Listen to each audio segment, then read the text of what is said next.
2026 June 5 Siraj editorial. ബംഗാളിൽ Maharashtra model. സമീപകാലത്തായി Maharashtra തുടങ്ങി രാജ്യത്തെ വിവിധ സംസ്ഥാനങ്ങളിൽ അരങ്ങേറിക്കൊണ്ടിരിക്കുന്ന രാഷ്ട്രീയ നാടകമാണ് പശ്ചിമ ബംഗാളിലും നടക്കുന്നത്. 1.5 പതിറ്റാണ്ടുകാലം ബംഗാൾ രാഷ്ട്രീയത്തെ നയിച്ച തൃണമൂൽ കോൺഗ്രസിൽ ഇപ്പോൾ സംഭവിച്ച പിളർപ്പ് പാർട്ടിക്കുള്ളിലെ ആഭ്യന്തര പ്രശ്നങ്ങളെ തുടർന്നോ നിയമസഭാ തിരഞ്ഞെടുപ്പിലെ തോൽവിയോ തുടർന്നുണ്ടായ അസംതൃപ്തിയുടെ ഫലമായോ മാത്രമാണ് സംഭവിച്ചതെന്ന് വിശ്വസിക്കാൻ പ്രയാസം. കേന്ദ്രത്തിലും ബംഗാളിലും ഭരണം കൈയാളുന്ന BJPയുടെ ഗൂഢാലോചനയും അണിയറ നീക്കങ്ങളും ഇതിന് പിന്നിലുണ്ടെന്നാണ് രാഷ്ട്രീയ നിരീക്ഷകരുടെ വിലയിരുത്തൽ.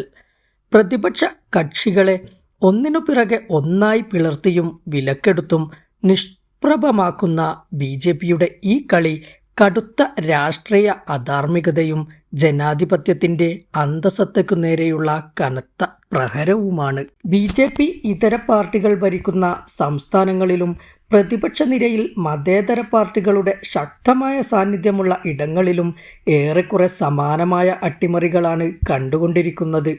കർണാടകയിലും മധ്യപ്രദേശിലും ഗോവയിലും പ്രതിപക്ഷ കക്ഷികൾ നയിക്കുന്ന സർക്കാരുകൾ വീണതും മഹാരാഷ്ട്രയിൽ ശിവസേനയും NCPയും പിളർന്നതും BJPയുടെ കുടില തന്ത്രങ്ങളുടെ ഫലമായിരുന്നു.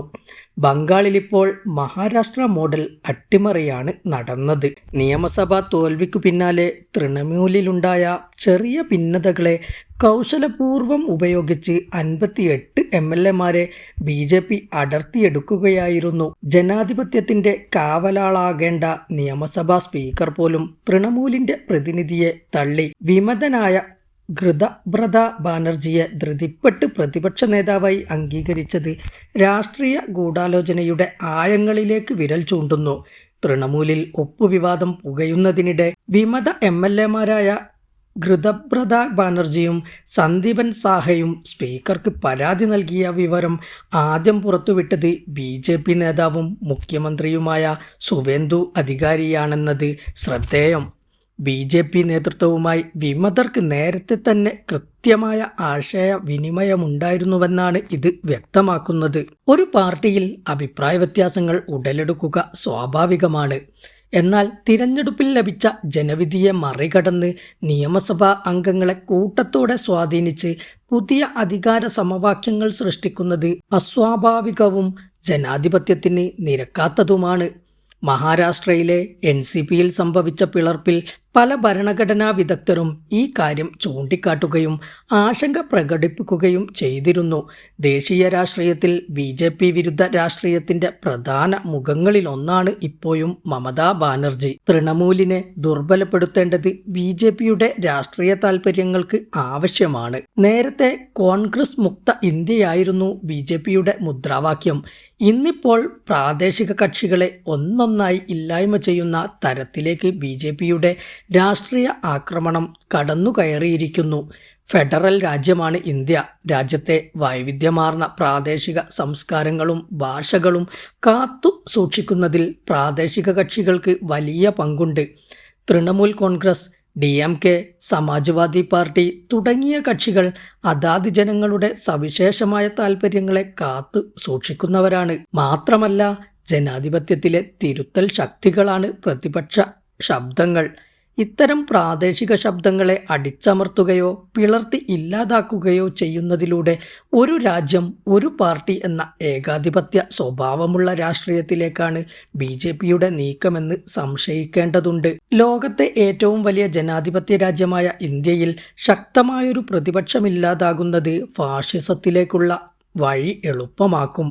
BJPയുടെ ഏകാധിപത്യ രാഷ്ട്രീയത്തിലേക്കുള്ള പ്രയാണത്തിനു പിന്നിൽ കേവല താൽക്കാലിക ഭരണനേട്ടം മാത്രമല്ല, ആശയപരമായ ലക്ഷ്യങ്ങളുമുണ്ട്.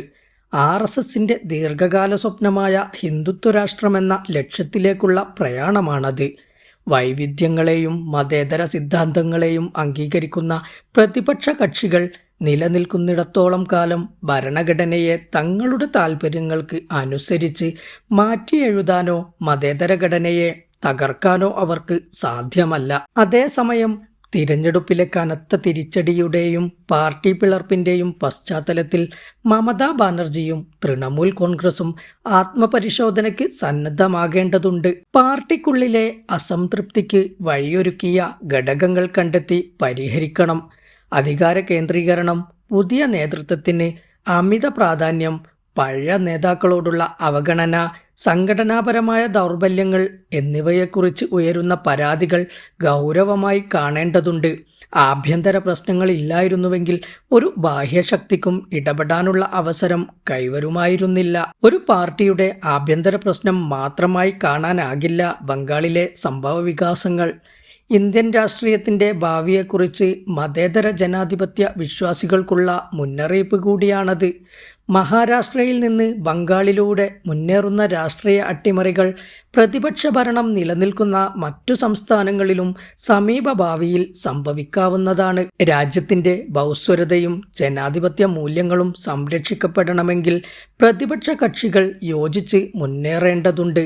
പ്രതിപക്ഷ അനൈക്യമാണ് രാജ്യമിപ്പോൾ നേരിടുന്ന വലിയ വിപത്ത്.